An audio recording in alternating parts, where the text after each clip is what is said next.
Dragi moji monstrumi, pre nego što krenemo na video, želim da vas zamolim da se supscribe-ujete na moj kanal, da lajkujete, komentarišete i podelite video. Vežite se, polećemo.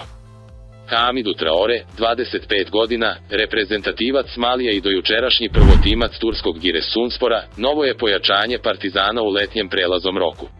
Pomenuti klub je prihvatio zvaničnu ponudu crno-belih od 700.000 evra te će vezista u najkraćem roku potpisati trogodišnji ugovor sa klubom iz Humske. Paraf na potpis u ponedeljak. Konačno dobijamo kapitalno pojačanje u veznom redu.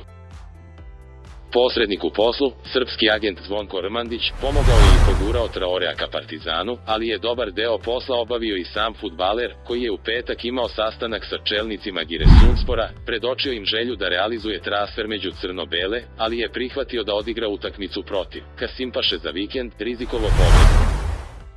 Traore je pomogao svom sada već bivšem timu koliko je mogao, a u buduće će ponovo sarađivati sa Fusenijem Diabateom, koji je u Humsku stigao upravo iz spomenutog kluba, u kome je proveo prošlu sezonu kao pozajmljeni igrač Trabzona. Traore je sa fudbalom počeo u ekipi sa Malija pod nazivom Klub Olimpik, gde je prošao mlađe selekcije, potom i postao prvotimac, a onda su ga zapazili Turci.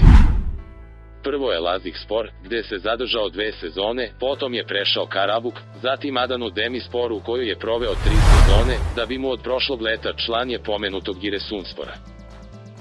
Dolazak Traorea u Humsku, uz projektovane Gojka Cimirota, o kome smo takođe pričali, kao i Nikole Čumića, koga će u Humskoj morati da čekaju do kraja letnje pijace, u značajnoj meri bi doprineo kvalitetu Partizanovog tima.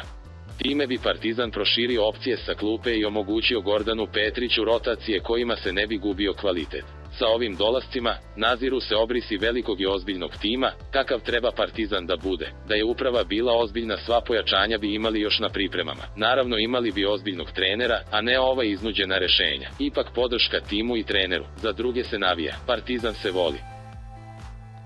Dragi moji monstrumi, hvala što verno pratite naše emisije. Hvala na svakom lajku, dislajku i komentaru. Možete nas podržati simboličnim donacijama ili kupovinom naših proizvoda.